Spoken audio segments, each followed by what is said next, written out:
Bonjour à tous et bienvenue sur la chaîne de Leroy Vape. Aujourd'hui, on va parler méca et des règles à respecter pour vaper en toute sécurité. Ça prendra bien sûr la loi d'Ohm en version hyper simplifiée et également les petites astuces histoire de pouvoir vaper et d'être safe.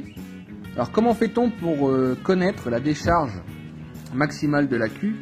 Pour ma part, là ici, j'utilise l'application gratuite Boost My Vape, qui est une application qui est vraiment géniale pour pouvoir régler son taux de nicotine dans ses jus, son pourcentage de concentré et pouvoir aussi faire ses bases tout simplement en PGVG.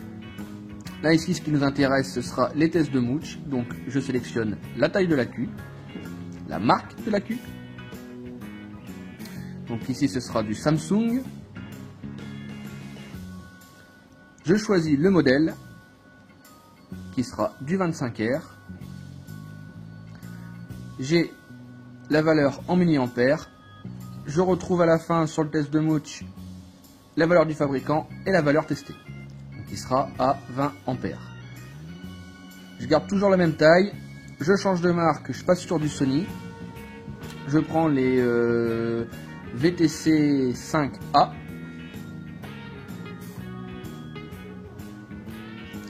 Et là ici on n'aura pas l'indication du fabricant, mais au niveau du test on sera à 25 ampères. Bah écoutez, je vous montre tout de suite comment on fait le calcul. Il est défini qu'en moyenne un accu pleine charge fait 4,2 volts. On prend donc ces 4,2, on les divise par la décharge continue de votre accu.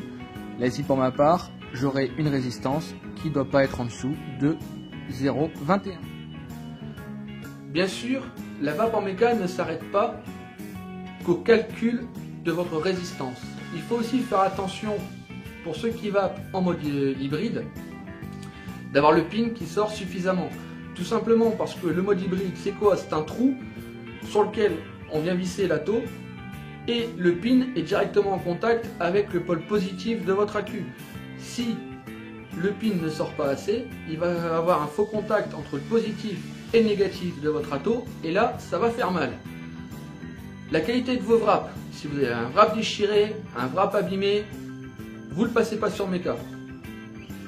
Et ensuite les éventuels court-circuits qu'il pourrait y avoir. Donc, voilà, lors du montage, c'est possible qu'il y ait un court-circuit. Moi ça m'arrive encore. Voilà, une vis mal serrée ou autre, ou tout simplement le col qui vient taper sur le baril. Voilà. Pour ça, rien de plus simple. On le pose d'abord sur une électro et on vérifie.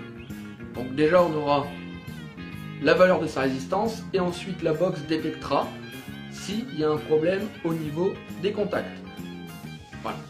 Vous avez toutes les informations nécessaires pour vaper en sécurité maintenant.